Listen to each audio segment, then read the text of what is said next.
Привет, друзья! Рада вас видеть в этом видео. У нас с вами новое видео в категории «Книжный клуб». И сегодня я поделюсь с вами моими размышлениями на тему книги Кэрол Двек «Mindset». Вообще книга содержит огромное количество исследований, которые подтверждают высказанные автором идеи. То есть это не просто книга, где автор предлагает свое видение мира. Нет, это книга, которая подчеркивает, что были проведены такие исследования, чаще всего тестировали студентов, брали какие-то группы людей, и эти исследования показали нам это и это. И автор подтверждает свои мысли или свои идеи этими результатами, что, с моей точки зрения, добавляет книге такой научности. В этом смысле, может быть, ее не так легко читать, как книги, в которых меньше научной информации и фактов. А вообще, что такое mindset? Mindset — это образ или способ мышления.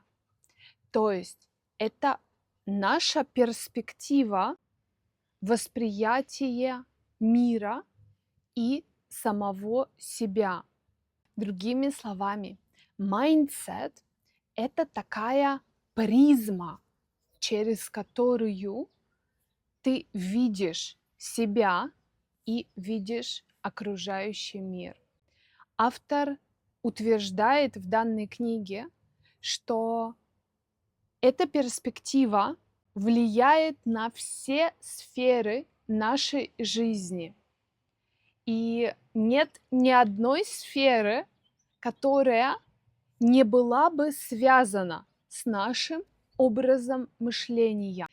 Поэтому эта книга разделена на главы, и это мне очень нравится, что каждая глава иллюстрирует то, как, например, твой способ мышления влияет на достижения в спорте. Другая глава показывает, как этот способ мышления проявляет себя в бизнесе. Третья глава показывает, как способ мышления влияет на отношения между людьми, прежде всего романтические отношения. Четвертая глава показывает, как этот способ мышления проявляется в отношениях родителей с детьми или с тренерами, например. И еще одна глава посвящена тому, как можно изменить свой способ мышления, потому что автор утверждает, что мы можем работать над своим мышлением и изменять модели мышления. Первая мысль, которая поразила меня, это то, что, по мнению автора книги, люди относятся к одной из двух категорий. Первая категория людей — это те, кто видит свой характер как что-то статичное и сформированное раз и навсегда. И вторая категория людей — это те, которые относятся к своему характеру как к чему-то способному изменяться, трансформироваться. И не только к характеру, к себе самому. Используя терминологию автора, эти две категории людей — это люди с фиксированным мышлением. Автор называет это словами fixed mindset. И вторая категория людей — это люди с мышлением, ориентированным на развитие, на рост. И автор использует слово или выражение growth mindset для характеристики этих людей. Автор говорит, что разница между ними огромная. Почему? Потому что те люди, у которых мышление о себе как о носителях определенных черт и характеристик, хотят всем доказать, что они правы, они очень болезненно реагируют на ошибки. А люди, у которых подход к себе и к своему характеру ориентированный на рост, на развитие, подходят намного проще к ошибкам, негативным комментариям, критике. Эти люди думают о том, что хорошо, может быть, сейчас у меня этот навык не так сильно развит. Я действительно не умею делать что-то очень хорошо. Ничего страшного. Я поработаю над этим, и у меня будут лучше результаты. И автор книги показывает, что, например, в бизнесе люди с фиксированным мышлением очень стараются поддержать свой имидж. Для них невероятно важно быть всегда правым, показать всем, какие они умные, какие у них достижения. И часто это происходит за счет других людей. Таким менеджерам, таким директорам намного труднее работать в команде и видеть результат как командную работу. Они хотят доказать всем и себе, что вот они умные, сильные и достигают хороших результатов любой ценой. Тогда как люди, ориентированные на рост, на развитие, это так называемые командные игроки, которые понимают, что результат является общим, что на результат влияет работа всей команды, что каждый вносит вклад в этот результат. И если есть ошибки, если есть какие-то трудности, это тоже часть этого процесса достижения результата. Их важно проанализировать, признать и изменить тактику в какой-то части или полностью. Не важно быть правым или умным, не так важно. Важно работать в команде для получения этого желаемого результата. Также автор в этой книге показывает, что у каждого из нас присутствуют обе формы мышления. И фиксированное мышление, и более ориентированное на рост и развитие. И часто каждое мышление относится к какой-то сфере нашей жизни. То есть бывает так, что мы хорошо понимаем и думаем в категориях роста, развития, например, в сфере бизнеса, в сфере работы.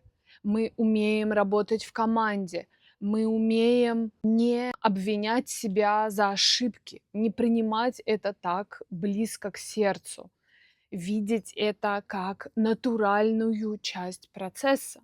А при этом можем иметь более фиксированное мышление в сфере, например, романтических отношений, в сфере отношений с людьми, когда мы думаем о себе как о каком-то конкретном типе характера с такими, а не другими чертами характера. И если, например, нам трудно найти общий язык с кем-то в какой-то ситуации, мы начинаем думать, что мы не умеем, у нас такой характер, или у другого человека такой характер. Мы не способны посмотреть на ситуацию как на что-то способное меняться, и на нас в этой ситуации как способных меняться. Дальше автор задает вопрос, который мне лично кажется гениальным. Почему большинство людей все-таки по данным исследованиям, да и по наблюдениям, больше оперируют этой фиксированной моделью мышления?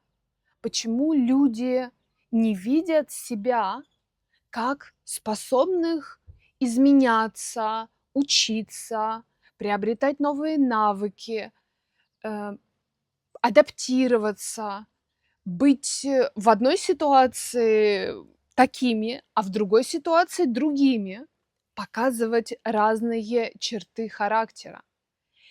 И с точки зрения автора, причина заключается в том, что если мы видим у себя такой устоявшийся, статичный характер, это дает нам некую иллюзию контроля над жизнью и над ситуацией.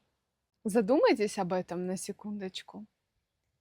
Если у нас есть такое твердое понимание, что мы такие, а не другие, то мы как будто бы можем точно предсказать свое поведение в разных ситуациях. Но автор книги показывает на примерах, что часто это так не работает. И я с ней полностью солидарна. И думаю, что мы абсолютно не способны предсказать свое поведение в ситуациях, в которых мы, например, никогда еще не были. Мы можем фантазировать, представлять себе, как бы мы повели себя в таких ситуациях. Но грустная или просто объективная реальность такова, что никто из нас на 100% не может сказать, как мы поведем себя в этих новых незнакомых ситуациях. Поэтому мышление о себе как о чем-то или ком-то неизменчивом абсолютно, как говорит автор, это тоже мышление, которое немножко не соответствует реальности и не находит подтверждения в реальном мире, не находит подтверждения в поведении человека. Мне очень понравилось, как автор книги показывает разницу между данными моделями мышления на примере отношений. Считаю, что это гениально. Если у людей фиксированное мышление, то они видят себя как сложившиеся неизменные личности. Их характеры такие, как есть, и так будет всегда. Один партнер такой, второй партнер такой. И партнеры состоят в отношениях. если они стараются, то еще строят эти отношения, работают над ними. Но если у них это фиксированное мышление, то партнеры думают, что эти отношения такие, как есть. То есть они сформированы, и все. Ну что? Нравится — замечательно, не нравится — плохо. Но так уже сложилось. Однако, если у людей мышление, ориентированное на рост, то каждый из партнеров хорошо понимает, что он может работать над собой. Он может развивать какие-то черты характера, которые, например, необходимы для того, чтобы отношения были лучше. И сами отношения между людьми — это то, над чем можно работать. Это то, что можно изменять, трансформировать. Конечно, никто не говорит, что это простая задача. Но я просто обожаю цитату из этой книги или мысль из этой книги, когда мы видим, что есть пара, и у них действительно замечательные отношения, мы никогда не подумаем о том, что это люди, у которых отличные способности строить и быть в отношениях, что они умеют развиваться и расти в отношениях. Для меня эта мысль была просто гениальной. Действительно, у нас такой подход, что если мы видим такую пару, то мы думаем: о, счастливчики, как им повезло, у них такие хорошие отношения. И здесь приведу еще одну мысль, считаю, что гениальнейшую мысль автора. Мы живем сейчас в мире, где усилия не считаются чем-то замечательным, не имеют такой высокой социальной привлекательности. Когда мы видим, что человек долго, упорно работает, мы такие: да, ну такой, работает.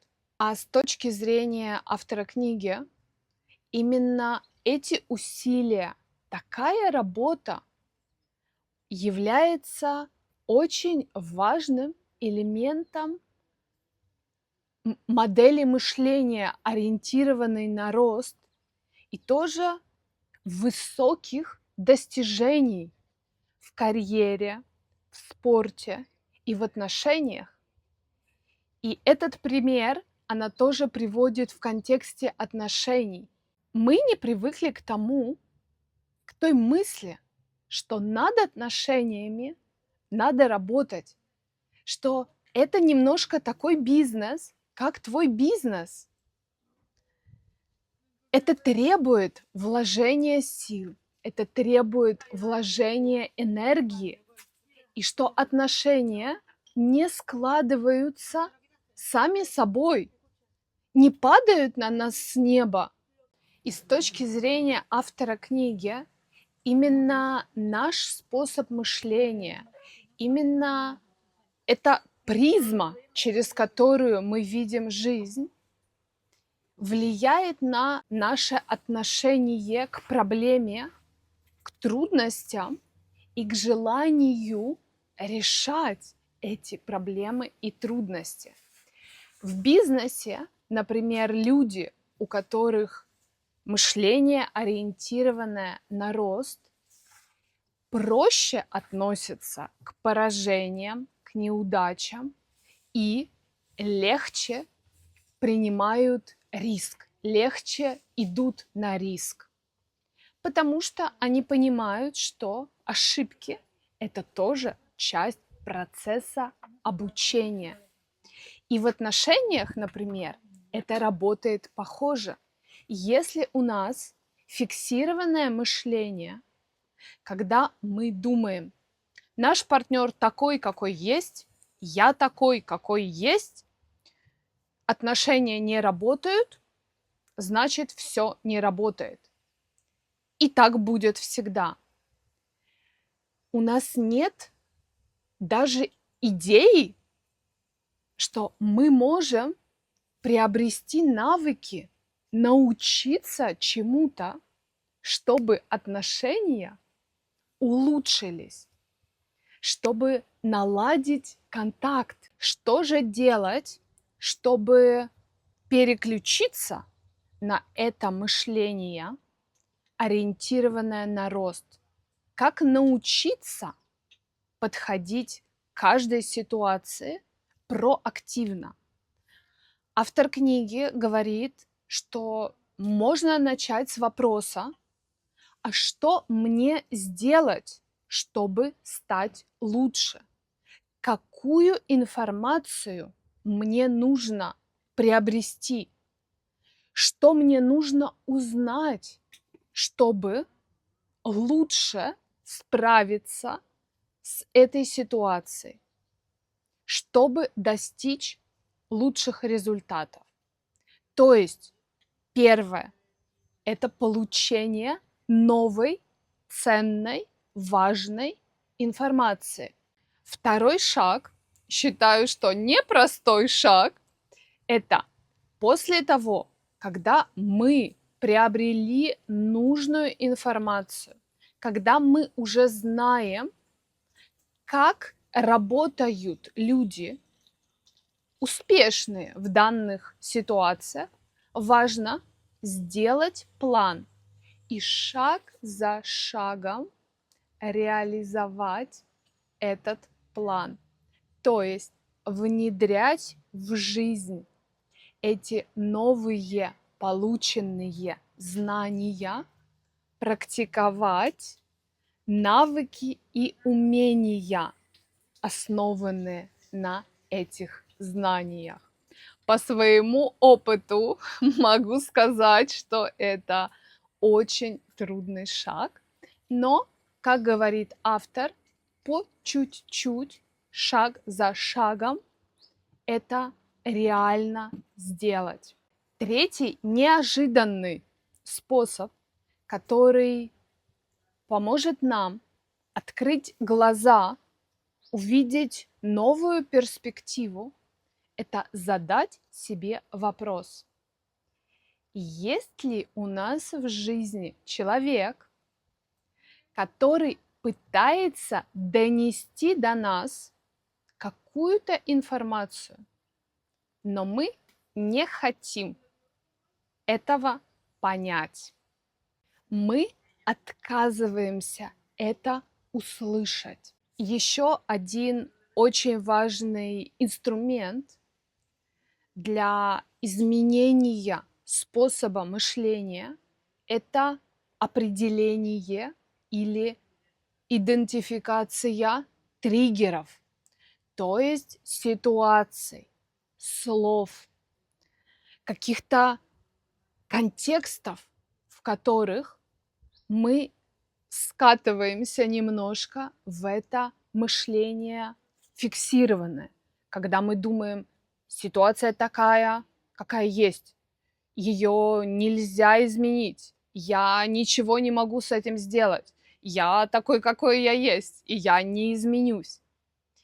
Очень важно определить эти триггеры и для себя их понять, записать, запомнить и знать, что когда у нас появляются такого рода ситуации, мы слышим такие слова, то нам нужно быть очень внимательным и осторожным, потому что есть высокий шанс или стопроцентная гарантия, что включится наше фиксированное мышление. И дальше задавать себе вопрос, как можно изменить ситуацию, как я сам или как я сама могу иначе вести себя в этой ситуации, что мне нужно узнать, чему научиться,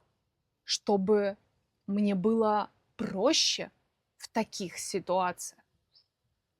И автор книги говорит, что важно задавать себе вопрос каждый день, что я могу сделать сегодня, чтобы стать чуть-чуть лучше.